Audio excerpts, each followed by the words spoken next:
बिजली की कड़क सुनी, लगता है तूफान आने वाला है।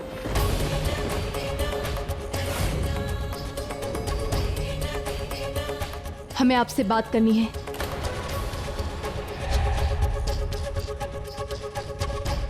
तक लिया।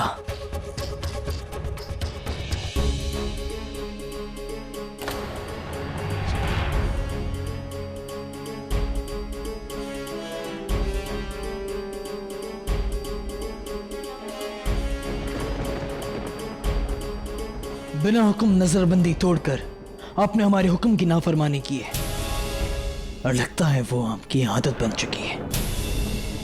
अपनी सफाई में क्या कहेंगी आप? कोई स्पष्टीकरण नहीं, कोई तर्क नहीं। हम स्वीकार करते हैं कि हमने आपके होने वाले बच्चे की हत्या की।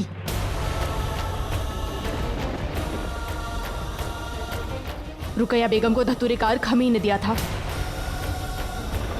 क्योंकि हम नहीं चाहते थे कि कोई भी बेगम हमसे अधिक शक्तिशाली बने, इसलिए हमने हत्या की। हम दंड के लिए प्रस्तुत हैं, आप हमें मार डालिए।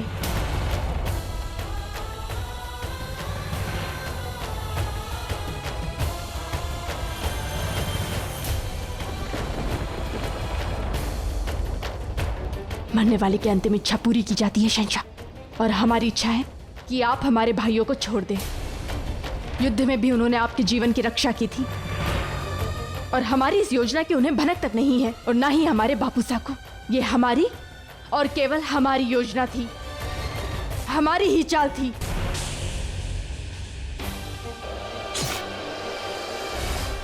रुकैया,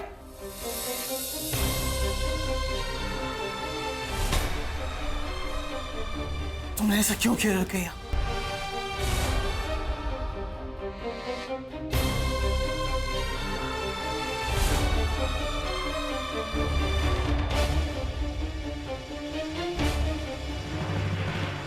क्योंकि मुगल सल्तनत में किसी औरत पर शमशीर उठाना शहंशाह की शान के खिलाफ है, और वो भी एक बेगुनाह औरत पर।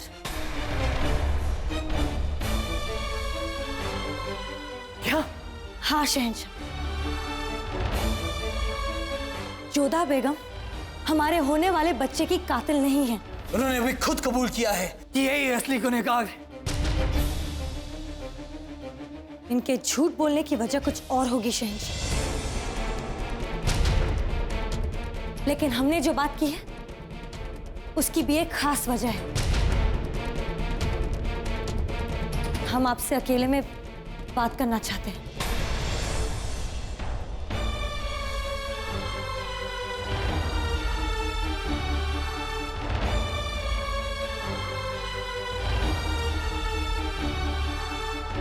रुकैया, अगर जोधा बेगम गुनहगार नहीं तो ये गुनाह किसने किया? गुनहगार का आपसे बहुत करीबी रिश्ता है जलाल।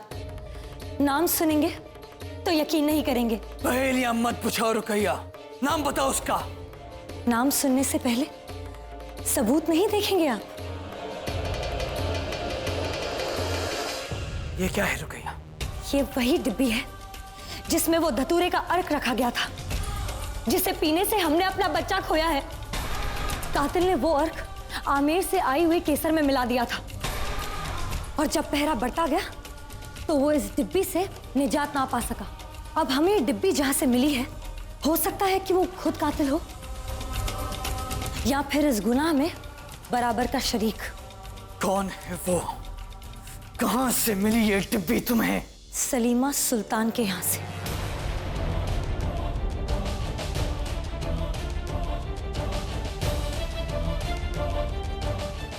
रुकैया, क्या तुम जानती हो कि तुम किस पर इल्जाम लगा रही?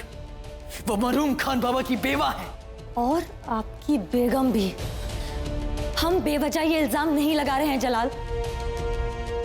आपके जंग में जाने के बाद हमने अच्छे से तहकीकात की थी।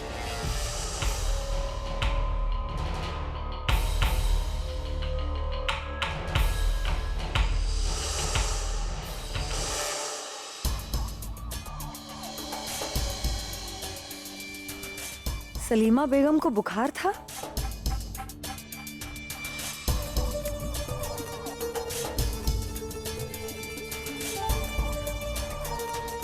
सलीमा बेगम, अब आपकी तबीयत कैसी है? आदाब मलिकाए बेगम। अरे लेटी रहिए। आप सिर्फ बेगम ही नहीं, रिश्ते में हमारी बहन भी है। कोई परेशानी की बात तो नहीं है ना? जरा सा बुखार है, दवा दे रही हूँ, 2-3 दिन में पूरी तरह दुरुस्त हो जाएंगी। जब महरूम खान ने खां बैरम खान साहब से जुदाई का दर्द सह लिया तो इससे ज्यादा तकलीफ देह दर्द हमारे लिए कुछ नहीं हो सकता। बेगम साहिबा, कुछ दवा पीसनी है, खलबट्टा मिलेगा, वहाँ देखिए।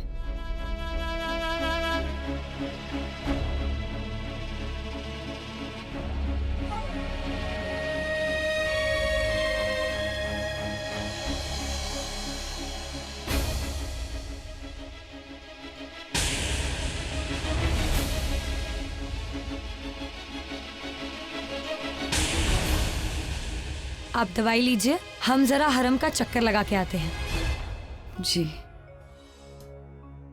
इशारा क्यों किया हमें? खास बात करनी थी आपसे। तकलिया, बोलिए, ऐसी भी क्या बात है ख्वाजा सहरा? हमें ये सलीमा बेगम के दराज में मिला। ये क्या है? इस डिब्बी में वही धतूरे का अर्क रखा गया था बेगम साहिबा, जिसकी वजह से आपका बच्चा गिरा। या खुदा, ये सब के पीछे सलीमा बेगम का हाथ था? नहीं है, ये नहीं हो सकता। हमारी बहन है वो। इतना बड़ा धोखा इस हरम में, इसी रिश्ते की वजह से हमने बाकी बेगमों से ज्यादा सहूलियतें दी, उन्हें ख्याल रखा उनका, और उन्होंने इतना बड़ा धोखा। ख्वाजा सहरा, आपको सलीमा बेगम के दराज में क्या मिला और आपने हमसे क्या बातें की, ये आप किसी को नहीं बताएंगी। अब ये मामला हम खुद शहंशाह के सामने रखेंगे। हमें यकीन नहीं होता, वो हमारी फूफी की बेटी थी। खान बाबा के इंतकाल के बाद हमने उन्हें सहारा दिया, रहीम के अतालिक बने, और उन्होंने हमारे साथ ऐसा किया। यकीन तो हमें भी नहीं हुआ था जलाल। भले ही वो हमारी रिश्तेदार है, लेकिन है तो एक औरत ही ना, और अपने शौहर की मौत का इंतकाम लेने का भी मकसद है उनके पास,